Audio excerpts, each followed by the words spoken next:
If you're in perimenopause or menopause and you want to look and feel a lot better, you're in the right place. I'm today going to run through some drinks that you simply want to avoid at this stage in life. Hello fam, and welcome to my channel. My name's Melissa Neal, and this channel is all about helping you, if you're a woman over 40 or like me over 50, get in fantastic shape. And it is absolutely possible to look amazing whether you're in your 40s, 50s, 60s or even 70s. However, there is some food and drink, and I'm going to be covering drinks, which will absolutely destroy your chances of being in amazing shape.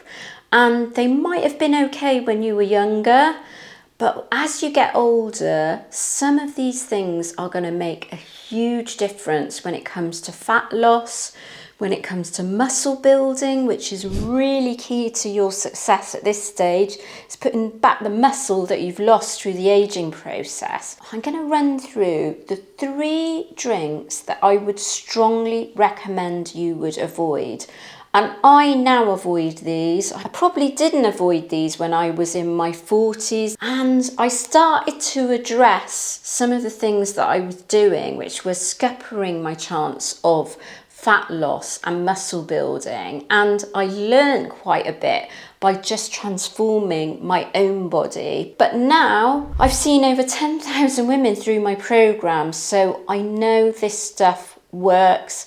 I know that if you avoid these types of drinks, it's going to make a massive difference to your progress. The first one that I'm going to talk about is alcohol. Now, full disclosure, I actually quit drinking around about 5 to 6 years ago now. Quit drinking altogether. And so, I have a relationship with alcohol whereby it's not great for me to be drinking at all. But it doesn't have to be the case with everyone that you don't drink at all. But I would strongly recommend that you do limit it. Now, I had a client on my 8-week challenge called Elsie, and Elsie had one of those problems with belly fat that I would describe alcohol belly fat. So let's hear from Elsie. Hello, Melissa and team. Thank you for letting me share how much this challenge has completely transformed my entire life. Physically, I went from a size 44-inch waist to a size 37-inch waist. I've lost 20 pounds. I've got muscles and definition in my abs. And my 12-year-old daughter told me I don't have a pancake butt anymore. So I'm just feeling I've got so much more strength and stamina and energy. And physically, I am just like feeling so amazing. And I'm absolutely going to continue with everything Melissa's taught me, so I can just keep building on from here. Mentally, I had a very unhealthy relationship with food, and through this challenge, I'm now practicing portion control. I'm not snacking all the time. I'm not stuffing myself with sweets. But the biggest difference is that I'm not drinking a bottle of wine by myself every night as a coping mechanism for a stressful job. And that was a huge thing. I didn't want to be that person in front of my daughters anymore. And I wanted to show my teens, like, this is the way you handle, like, have healthy lifestyle choices. And they've been my biggest champions. And I played in a tennis tournament with my youngest. I went paddleboarding with them. After an arms day, I paddled 2 miles. And my 15-year-old convinced me to rock a bikini I haven't worn since I was 29 years old. Let's take a look at Elsie's photo before she quit drinking, and then again once she quit alcohol only for 8 weeks and implemented high protein eating and strength training. You can see that the belly fat has almost completely disappeared, and she said herself she felt amazing wearing a bikini. So what's the problem with alcohol? Alcohol wreaks havoc with your hormones. So your hormones are already going off at this stage in life. They're already depleting, they might be out of whack, but alcohol is going to make that even worse. So what that's going to do is going to prevent fat burning if your alcohol is leading to your hormones going even more out of kilter. Alcohol is going to give you an insulin spike. It's going to mean higher blood sugar levels, and we've already got insulin resistance at this stage in life. So anything that you take in that's going to make that worse, you're going to find fat loss really difficult. Alcohol also prevents you building muscle, and this was one of the big reasons I quit alcohol all those years ago, because I realized I actually wanted to build a body through strength training, and alcohol was going to mess with that. And there's scientific evidence that actually demonstrates that. And the reason it's important is because building muscle is going to help you burn more fat. But if you're consuming alcohol, you won't have the benefits of building muscle. Alcohol is also high in calories generally, and they're empty calories. They're not providing you with any nutrition. They're not providing you with food that's going to make you feel fuller. They're just kind of empty calories, aren't they? You're going to experience sleep disturbance if you drink alcohol, and you're already experiencing that when you get to this stage of life. And sleep is a really important aspect of fat loss.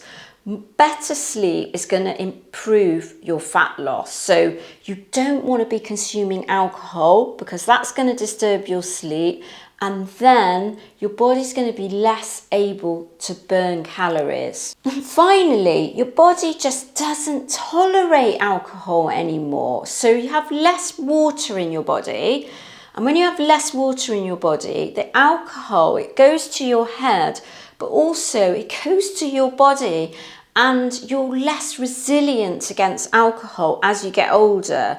So, for a young person, it's not quite so bad because they have more water in their body. But for an older person, it's going to damage our body more, and it's going to take us more to recover from it. So you've ever heard an older person say, "Oh, my hangovers are much worse than they were when I was young"? That's the reason why. So what should you do? Well, if you can't quit alcohol altogether, I would say consume it on only really special occasions, birthdays, Christmas, weddings, and make sure it's 1 or 2 glasses and you're drinking plenty of water when you do it. My worst drink, number 2, is juicing. So I can't even show you because I don't have a juicing machine, but you get those juicing machines and people put all sorts of fruit in them and they just extract the juice and leave everything else.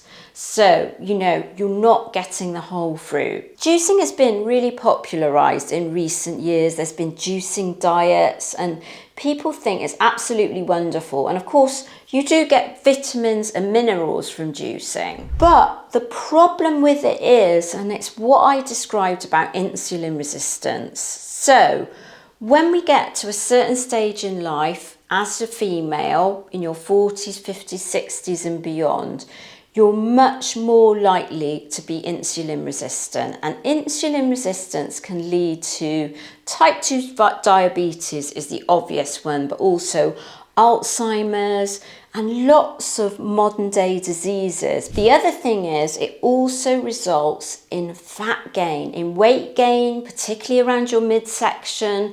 So you don't want to be doing anything that causes your blood sugar levels to rise and spike, because your pancreas is not so effective at controlling your blood sugar levels. So you want to keep those foods that spike your blood sugars down to a minimum. And of course, juicing or even fruit juice in cartons, that kind of thing, those are the things that are going to cause an insulin spike, because you've got the fructose content, but you haven't got the fibre in it. So the fibre in the whole fruit would actually prevent you having such a huge insulin spike. Fructose, of course, is still a type of sugar as well. So that's the reason why it gives you a blood sugar spike. And if you're just constantly juicing and not eating anything else, what you're going to find is you get Probably rapid weight loss because your calories are going to be quite low, but you're going to lose muscle mass and you're kind of going to get that skinny fat, which isn't that great for you. So what should you be doing? Well, I'm not anti-fruit like some weight loss gurus are.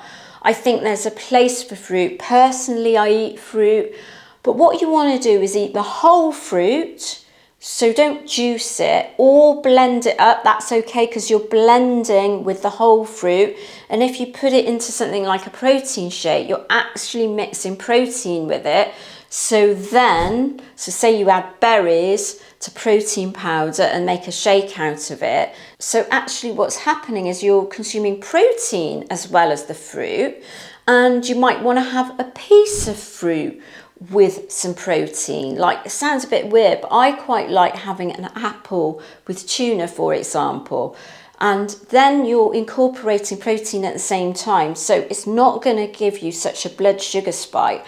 And also you want to be focusing on getting plenty of protein through the day. Worst drink number 3 is drinks with added sugar in them, and sometimes it can be hidden, so it's really best to kind of actually inspect the ingredients list and spend some time doing that when you're going to the supermarket. But there's like sodas, that's a pretty obvious one, isn't it? But then there's drinks that are dressed up as like health drinks that often have added sugar. There's your lattes. So lattes can be as high as like 500 calories.